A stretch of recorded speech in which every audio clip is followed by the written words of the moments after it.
প্রিয় দর্শক আসসালামু আলাইকুম। আমরা এসেছি পতেঙ্গা কেইপিজেডে।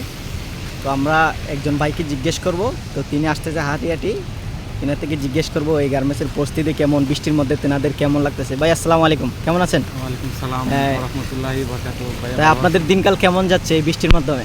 আলহামদুলিল্লাহ ভালো যাচ্ছে। অনেক ভালো। আপনাদের কি আপনার ইদানিং আমাদের চট্টগ্রাম ইদানিং খুব বৃষ্টি হচ্ছে তো, তাই আসলে অনেকটা চলাফেরার ক্ষেত্রে খুবই অসুবিধা, বিশেষ করে যখন আপনার এতদিন যাবৎ বৃষ্টি ছিল না, ইদানিং খুব বৃষ্টি হচ্ছে। সেই জন্য আমাদের যে ইপিজের ভিতরে যে শ্রমিকগুলি আছে ওদের অনেকেরই সমস্যা হচ্ছে। বিশেষ করে আমার হয়তো ছাতা আছে, সেজন্য আমি চলাফেরার দিক দিয়ে একটু, কিন্তু ওই যে আপনার আরো যে অনেকেই আছে তাদের বাসায় ছাতা নাই বা হতেও পারে কোনো কারণে নষ্ট হয়ে গেছে, আপনি তাদের ব্যাপারে কি বলতে চান? তাদের ব্যাপারে বলবো যে আসলে একটা জিনিস হচ্ছে কি, যে দেখেন আপনি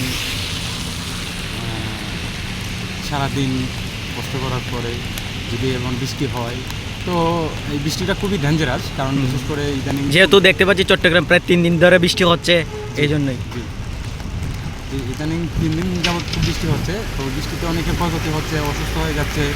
তো সেটা চাকরির জন্য খুবই যারা সকালে অফিসে ঢুকতেছে, যেমন আমিও চাকরি করি, আমার থেকেও একটু কষ্ট লাগতেছে। তো ভাই আপনাদের কি বেতন ভাতা সব কিছু পেয়েছেন নাকি আপনারা পাবেন? জি আলহামদুলিল্লাহ, আমাদের অফিসে দিক দিয়ে খুবই ভালো, কারণ আমাদের বোনাস দিয়ে দিছে। আর অনেক ফ্যাক্টরি আছে যে আপনার বোনাস দিচ্ছে না। তো সেটা তো হচ্ছে কি, যে একটা সবাই কিন্তু একটা আশা করে যে একটা বছর পর ঘুরে একটা ঈদ আসবে, তো আমরা বোনাস পাবো, সেই উৎসাহে কাজ করে, আনন্দে কাজ করে। কিন্তু দেখা যাচ্ছে কি, যে অনেক অফিসে বোনাস দিচ্ছে না, বোনাস পাচ্ছে না, সেই জন্য কিছুটা অফিসে আন্দোলন করতেছে। তো এই আর কি।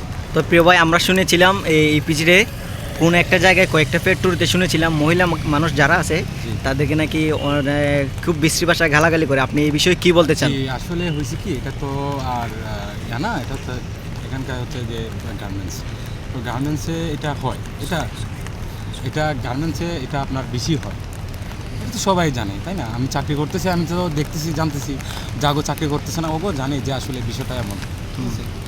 তো ওই আর কি।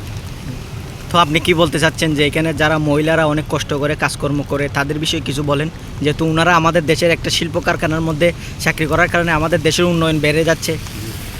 তো কি বলতে চান আপনি মহিলাদের ব্যাপারে? আসলে মহিলাদের অবদান খুবই বেশি ওইখানকার, আমি পুরুষদের চেয়েও মহিলা বেশি। জি আসলে ওইখানকার মহিলাদের খুবই বেশি, কারণ কেননা যে ওদের জন্য গার্মেন্টস আর বলেন সব কিছুই আছে ওদের জন্য, বিশেষ করে আর ওনাদের চাকরিও হয় খুবই সহজ।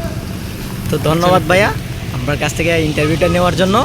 আশা করছি আপনিও ভালো থাকবেন, আপনার চাকরি জীবনটা ভালো থাকুক। তো আসসালামু আলাইকুম, ভালো থাকবেন। আসসালামু আলাইকুম।